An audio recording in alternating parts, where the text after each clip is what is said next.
Right guys, welcome back to my YouTube series. It's Enron here. We're back for the Australian Grand Prix. It is the season 2000, year 3 of my Stewart Grand Prix career in Grand Prix world here. And I'm actually quite excited for this. I got a cup of coffee in my hand here, all ready to go. Looking forward to what should be a much better season than the first or second season in the game. And yeah, I'm looking forward to this. So let's go straight into it and see what happens. So the biggest news that we saw in the last episode, which you would have seen very briefly, is that our pay driver Pedro Diniz plans to retire at the end of the season. Now this is a bit of a blow because ideally we would like to re-sign this guy for his 9.6 million that he brings to the team. So that's a bit of a problem in that regard. So it's going to hurt us a little bit next year going forwards. We might not. We'll have to see how this season goes, what drivers we can bring in. I don't think we'll be retaining Barrichello. I was thinking about it before I started recording because Barrichello's a little bit expensive. Yes, he's a good driver, but you know, we're banking on getting a good pay driver into the team now, and there aren't really any other than maybe Takagi, but even then he's not a great pay driver, so we'll have to see. But yeah, as you can see here guys, new funding for new season, 2.3 million, a massive decrease, and Barrichello of course increased driver concentration going forward. So as you can see, all these drivers now, their contracts finish up in 2000, and so do all of our staff bar this guy here, Keller. Now what this means to us is that we need to get all of these staff guys tied up, so this episode will be a little bit longer than usual. Also as well, it'll only be one episode per day for a while now because I am a little bit more busy than what I have been, because more of my days have been taken up due to the fact that my housemate's on holidays at the moment, which means that I have to travel to the gym, which can take up to an hour each way, so about 2 hours a day just traveling to the gym rather than actually being in the gym, so that can be a bit of a pain. But yeah, let's get into it. Let's see who we can get as a driver firstly. Now, as you can see here, it's already not great because most of these drivers have been actually snapped up, as you can see here. Now, Frentzen is a driver, but his speed already puts me off him because his speed is too low, 4.6 million for a driver with that kind of speed. Now, Ralf Schumacher is a driver that I look at and I'm like, there's a chance with this guy. Ralph is not a bad driver at all, and we'll offer him a salary. Let's see what happens. 4.4 million should be enough. He said the contract is too short, so that's fine. We'll come back to him at another stage. This is a bit of a nightmare though at this moment in time, I'm not going to lie. Takagi is not free for next season.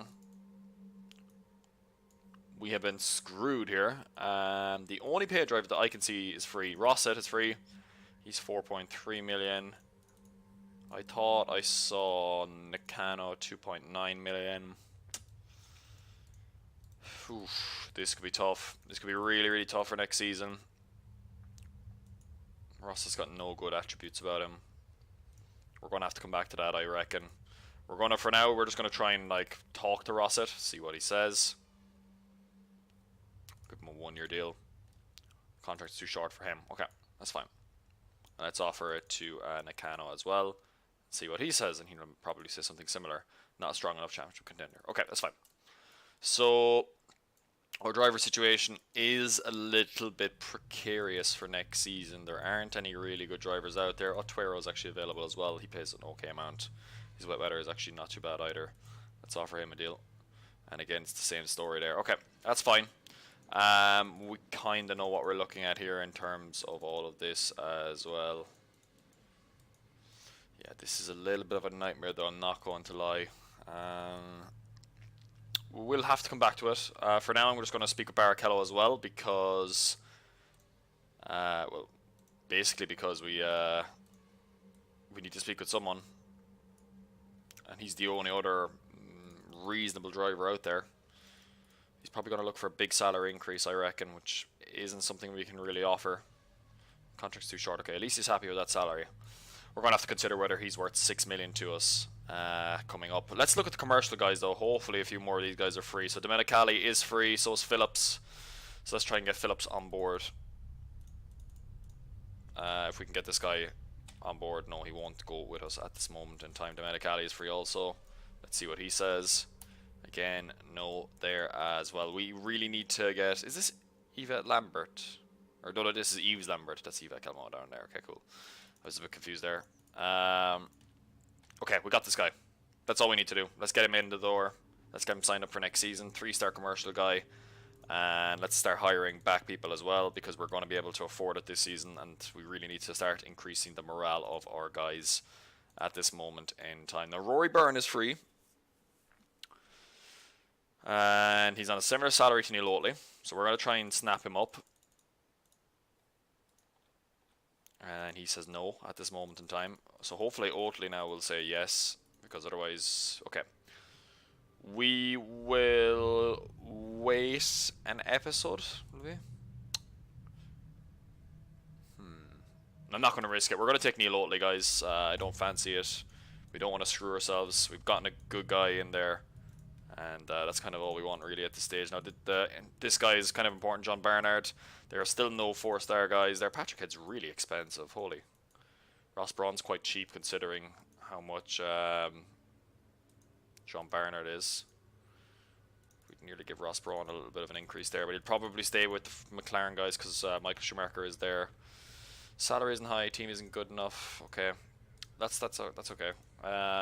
Adrian Newey's a little bit expensive. It's almost like Barrichello's salary, but he would guarantee us a good car. In this game, the technical guys are more important than the drivers. So if you can get a good technical guy, you'll always take him over a driver. And we're not going to offer 6.7 because that's just an outrageous salary. We're going to ask our guy, John Barnard, if he wants to stay with us. And if he says yes, then we stay with him. So that's fantastic. Great. There we go. And Keller, of course, has already signed up. So we've got all of our backroom staff nailed on now for 2 seasons. It's our drivers that are going to be the problem, which is never a good thing, but, you know, that's just the way it goes. Now we got to start building our team basically from the ground up once again here, which again may be a little bit of a problem, but at least the results in the races might be a little bit more exciting for us. In terms of the tyres, it's obviously going to be the hards because they're just a much better tyre by the looks of it. Their Bridgestone have got good hard tyres this year. And okay, that's a bit strange. Okay, so we'll need to find out what our handling of our chassis is shortly. As you can see, all the reliability of the parts are quite good except for the throttle. So that's going to be the part we work on going into the next race. So we'll put 50% towards that for the next race. And we'll also put 50% towards the driving aid, which was traction control, which still hasn't been developed all the way up to the top.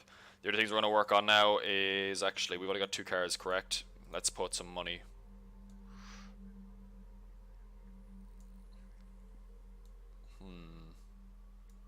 No. We're not going to do that, it's too expensive. We can't afford a car for our test driver at the moment, so does that mean we can't test? That's an interesting one. We're just going to have to wait it out, guys, unfortunately. We can't really test. I suppose we could test, it's just our second guy can't. I'll come back to you with that one, guys, but the Ford engine's actually looking quite good this season in terms of its fuel heat. Response is really good, the weight of it's quite good. The Bridgestone tyres are decent, the wet weather tyres are still below average. And the fuel, of course, isn't great either. We'll come back to those in a minute. Let's look at our Let's look at the engine or the sponsors for next season. Right. So we need to get a team sponsor. This is the make or break now. We get a team sponsor. Happy days. We're already, you know, somewhat there. So we're gonna put 30%, 25% towards each of these because I want to get talks started with one of these guys. If we can get any of these guys done, and even better, if we can get any of them for a 2-season deal, all of a sudden we are cooking with gas, as they say. So we're gonna try and get a couple of these guys on board now. I'm not sure roughly what kind of finances we're looking at for next season. Sorry, how much this is all going to cost us. Probably taking a bit of a risk here with a lot of these financial parts and stuff. But look, we're going to talk. We're going to bring all these guys on board. We're going to keep the one we have at the moment, try and keep them happy. But yeah, that's the plan. That's the plan of attack, guys, for next season. We have Ford. We're going to bring in a tyre guy. If we have to get him on a customer deal, great. We also have to try and get a fuel deal. But the main thing is we try and replace or retain this team sponsor here, because this is the big difference for us if we can get someone in there that is make or break for us, really. So yeah, let's hope we can get someone in there in terms of that. I'm not going to worry about anything else here, guys. This is going to cost us 300k. Let's do, I don't know, 15% on the setup, 15% on the development. And that's all we want to do with this, because we want to get this all up to the top so we can see what our car handling is at.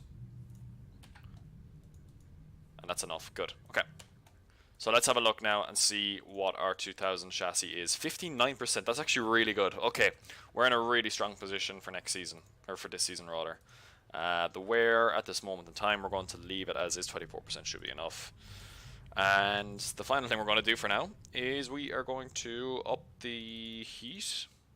I am not really sure which one of these is the best. Normally it depends on the track a lot of the time, and even then the game's manual isn't the best at explaining what does there, so yeah, we'll have to see.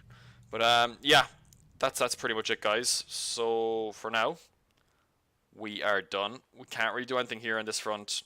Ideally I would have liked a Takagi to come in and replace Deniz, because Deniz is retiring next season and this is a bit of a nightmare for us. But at the same time, I don't know. We're going to see if we can find a guy who's got good speed in wet weather. Maybe out of those test drivers as well. Let's just have a quick look. See who's available out of all those guys. No. Okay, this guy's got wet weather, but he's only got skill. This guy's got... Wait, what? How is he 5.9 million? Is he paying? That can't be right. No way. Okay, well, we know who we're bringing in for next season then.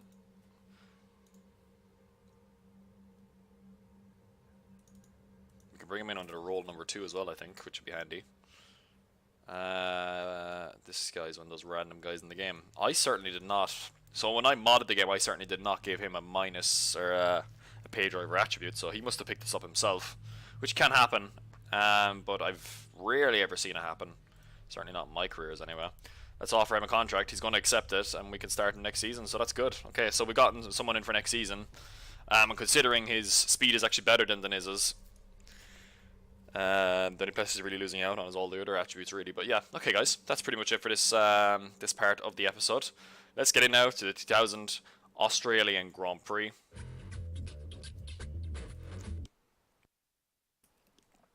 So here we are, Australia, new season, new expectations. Where do I hope we'll be? I'm hoping we're around.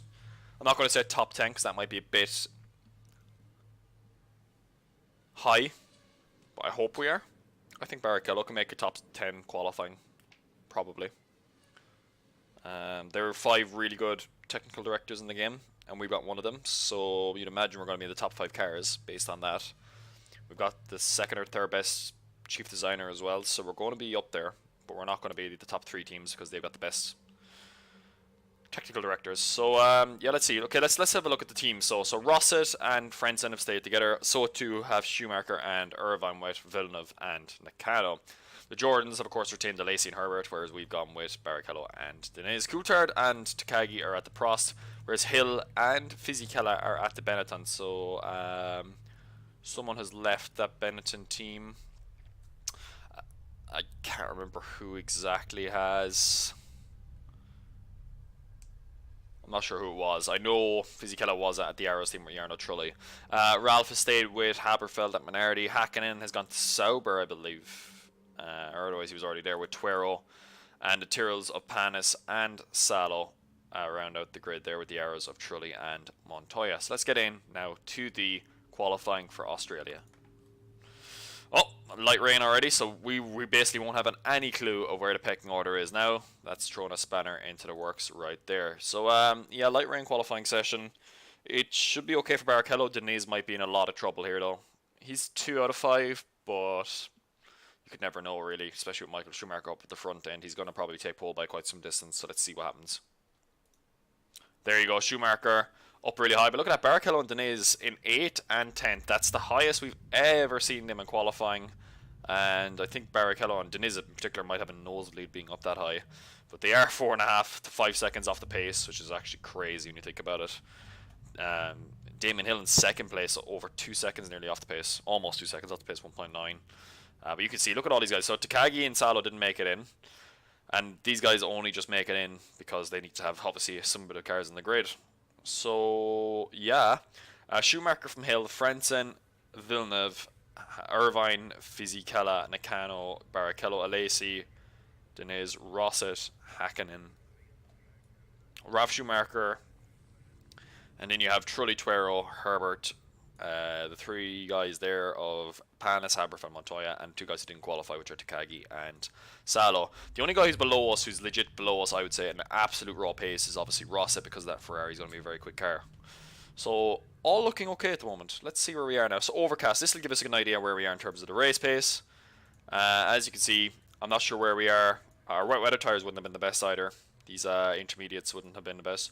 But these dry weather tyres are going to be pretty decent. So, fingers crossed, guys. Hopefully Australia goes well for us. And, yeah. Hopefully our guys can take double finish, maybe points. Deniz, first race, almost grabs a point, guys. Look at that. Straight away up into 7th place. And, yeah, I mean, the only guys here ahead of us are the top 6 usual suspects. So maybe we're in the 4th best car now. Who knows? Not 100% sure yet until we get into qualifying in the next race in the dry session. But look at that. Schumacher wins from Nakano. Rosset manages to get up into 3rd position. Frentzen 4th. Villeneuve 5th. And Irvine is in 6th position. So McLaren 1 and 6, Williams 2 and 5, and the Ferraris 3 and 4. So the constructors are going to be tight. We are ahead of Benetton, the two arrows, Minardi, Sauber. But Barrichello with a gearbox failure there at the end. And yeah, pretty much everyone below us, I would say, is be legit below us on pace. So we don't really have to worry about those guys. I'd say maybe other Mika Hakkinen there. And of course, Hill, who retired in the Benetton as well, who probably is ahead of us, or would have been ahead of us in that race because of his starting grid position. But yeah, wow, not bad for the first episode. We'll take 7th position. We're close to the points. We should be there to pick up the majority of points, if that is anything to go by. What this means for the Drivers' Championship, of course, is the exact same order as the race order, so there's no point going through this at the moment. All you need to know is Schumacher leads from an unlikely 2nd place man of Shinji Nakano. And McLaren lead on 11 points, Williams are on 8, and Ferrari are on 7 points currently. So a nice stacked constructors at this moment in time, which is what you want to see always, of course. So guys, that's been it for episode number 1 of this, round number 1 of 2000. I'm not sure what episode we're on now, we're definitely past that episode number 1. I hope you enjoy it. As I said, it'll be single uploads for the next few days, so there should be 3 days worth. So today, Tuesday, Wednesday, and Thursday's episodes will all be recorded now. And yeah, I hope you enjoy it. Let me know what you think in the comments. Cheers.